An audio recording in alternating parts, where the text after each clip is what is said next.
இது பாவம். சொன்ன கேளு. என்ன சொன்ன? பாவமா? அப்போ என்ன மலையில இருந்து புடிச்சு தள்ளி விட்டியே, அது மட்டும் என்ன புண்ணியமா? என்ன சொன்ன? நான் உன்னை தள்ளி விட்டேனா?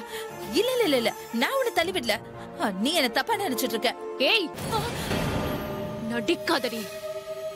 நீதான் செஞ்சன்னு எனக்கு நல்லா தெரியும். நான் இப்படி பொழைச்சு வருவேன்னு நீ நினைச்சு கூட பாக்கலல்ல. இன்னியோட உன் கதை முடிஞ்சதுடி.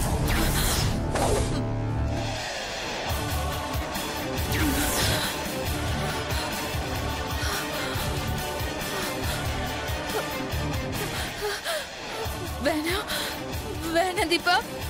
நீ எல்லாம் இந்த பூமியில வாழவே கூடாது. போய் சேரடி.